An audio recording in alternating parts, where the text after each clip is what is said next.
with all of the banter that goes on in the world and what we're going through in our own life, that can really affect us physically, mentally, emotionally, medically, energetically, spiritually, nutritionally, all those avenues. How do you find the tools? How do you find the coping skills to deal with fear and anxiety? Did you push record?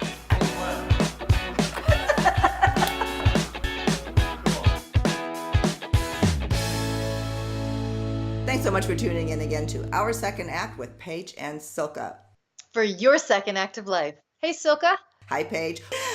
We just finished a segment actually on change that led us to our topic right now, which is how to not succumb to fear and anxiety. You know, Paige and I were bantering off camera just about everything that's going on in the world around us and you know, what is bringing on lots of, well, fear and anxiety in us. And we thought this is an important topic to talk about. Paige, how you deal with this on a regular basis, counseling people. What can we share in this segment? Well, I think we first need to say too, Silka, that there is so much going on in the world that fear and anxiety are on the forefront. And then you take our age group going through so much change when you're 50 and older, change of maybe starting a new job, kids leaving the house, financial change, wanting to move, ending a relationship, getting into a new relationship, which all can bring fear and anxiety on top of what's already going on in the world. And you know what I found is with all of the banter that goes on in the world and what we're going through in our own life, that can really affect us physically, mentally, emotionally, medically, energetically, spiritually, nutritionally, all those avenues. So how the heck do you live in a time where there's this much fear and anxiety? Because you and I talked about when we were growing up, it didn't feel like it was this heavy. It didn't feel like there was this much anxiety, this much fear as there is now. So here we are, fast forward decades later, and geez, how do you find the tools? How do you find the coping skills to deal with fear and anxiety? Well, first of all, if you're somebody who gets ignited when you turn on the TV or you read something online and you're yelling and screaming at the TV and online, or you're noticing a change, an emotional rage or an emotional change that's going on with you, and after you turn your devices off, you still feel this way and it's carrying throughout your day, maybe it's time to not watch.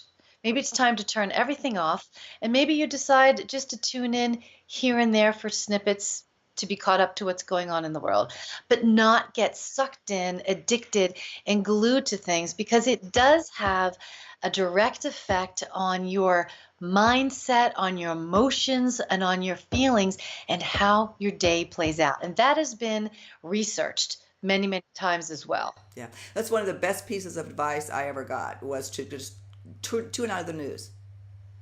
Just don't watch the news anymore. And I remember this was back in my 40s. I was going through some anxiety issues and all that stuff. And the doctor said to me, that's what he said. Just stop watching the news because I was glued to it. So well, what are you going to miss if you don't watch it? Right. And I didn't have an answer. Right. That's really I quit from watching constantly having it on the background to nothing, and that was a fabulous piece of advice. My anxiety level dropped, and I would have related that. And that worked for you. And some people want to know what's going on in the world. So what I'd say is, how much time are you spending listening and taking everything in? What's the minimal that you can do so it doesn't affect your mindset? That would be, the first thing. Second, which kind of goes along with our segment that we talked about, what's something that, that you've never tried before? So I would say you have to start trying things that bring you joy and or doing things that bring you joy. If you like to do a yoga class, go running, go walking, biking, taking a bubble bath, listening to music, whatever it might be, hiking, start interjecting more of that into your life. A big, big component, and I teach people this all the time, and this is the third tip I have, is get out in nature. Nature is one of the most healing things that we can have around us. When you step out in nature, and I guarantee you, when you think about this, and I'll ask you, Silka, when you step out of the house and you get into nature and you walk or you run or you just hear the birds or see something, what does that do for you? Oh, it does. It puts me immediately into a better mood. I mean, and that is a practice I do. I usually run in the middle of the day, as a matter of fact. I'm not big for getting up first thing in the morning. And usually by that time, I've built up some stress, some anxiety. Somebody's pissed me off. And then, yeah, I get out, and it does. It absolutely changes my mood. Another tip, some people may not like this tip. When you go out in nature, I would challenge you to not always put earbuds in your ears because when you're constantly having, music, which music is vibrationally really good, but I say switch it up. Try being out in nature with nothing in your ears. Then notice how your body feels, how your mind shifts, how the brain chemistry shifts because you're hearing sounds of nature versus music. And I'm not taking away from music because vibration and music is very healing, but you need to switch it up because being out in nature without that will give you a whole different perspective and you'll start to feel something that's different in your body. That's really interesting. It's funny, and that you bring that up because when you were saying that, and about getting out in nature and running, and I kind of, I don't know if you saw my nod, but I went like that, Yes, and I that's did. exactly what I was thinking. I said, well, I wonder if I should have my buds in my ears because I always do. Yeah, I don't anymore. I don't put anything in my ears because when I'm out in nature, I want to be connected. Our bodies are connected to nature. We're connected. So when I'm out in nature, I like to see everything, take in the colors, feel everything, hear the sounds, because that's what's healing to me. I can always go back home and turn something on, but in nature, let's try turning something off and turning on the sounds of nature to see how that affects your body, because it's paramount.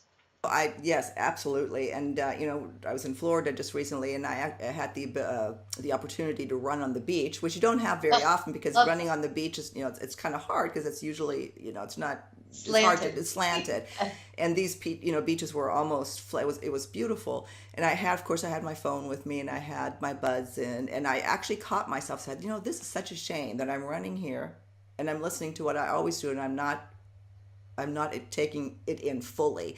So I mean, Right. which kind of goes to staying in the moment. Yes. How do And we taking become? things in, sorry, go ahead. No, I was going to say, how do we, you know, become more aware of staying in the moment?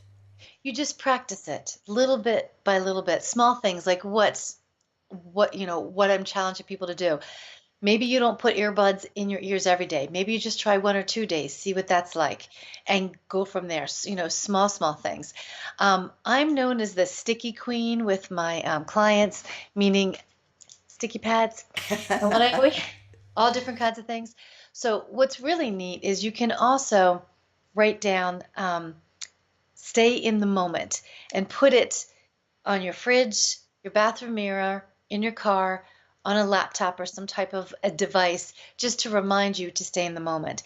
Now, the thing about fear and anxiety, though, is people say, well, why the heck do I want to stay in the moment when I'm fearful and have anxiety? Couple things, and this can be kind of complex, so I'll try and break it down. So, if you avoid and deny your fear and anxiety, and you start to do other things, and you keep pushing it away, it's going to come back stronger and stronger and stronger. So take some time to feel what the fear is like. Take some time to feel what the anxiety is, right? Write it down, talk out loud, and then you can say, okay, I did my fear and anxiety for today. I've got some things out. What can I go do next? So, we go through a spectrum. We're either all the way at the end of this spectrum of I'm not going to feel fear or anxiety and I'm going to, do all these things to run, run, run, or we go to the other end where we're in it all the time, we're in it all the time, and that doesn't do well either. So it's trying to find that medium space of how do you feel it, be in it, maybe write about it, feel about it, journal about it, talk with somebody about it, and then kind of go, okay, I had my fix of fear and anxiety today. What can I do that takes me out of that feels good? Yeah. You I fake it think till you I make think it. the bottom line is feel it, but don't succumb to it. Right. However, there's going to be times in your life that things happen that are just really traumatic, that you will be in that for a little bit of time. And that's when you want to get help. You want to reach out to have somebody help you get through it, to help somebody process it with you that's a professional. So that was a good comment that you made. Oh, thank you, Paige.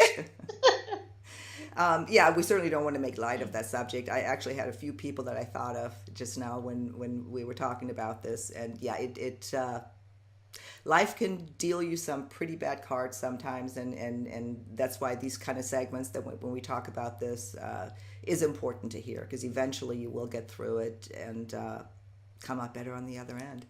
Paige, is there anything you want to leave our viewers with? We've kind of already gone over time.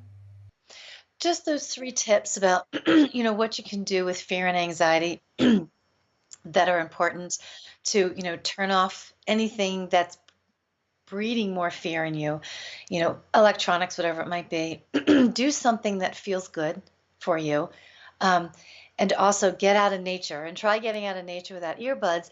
And another thing is too, is it's really important that if you're having a lot of fear, too much anxiety, get professional help, because it might mean that you need to process things and you might need some support for your body. There might be something medically going on, there might be something mentally going on, and there's probably a combination of two. So that's really important to know as well.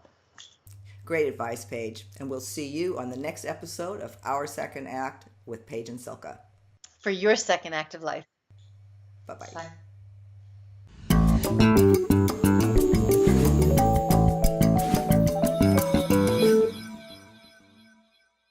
Glad you were able to join us today. I hope you found this information helpful. If there's other topics that you'd like to see us cover in the future, please drop us a line. Go to our website, secondact.tv. There's a suggestion box in the upper right-hand corner. We'd love to hear from you and see what your thoughts are. See you next time. Bye-bye.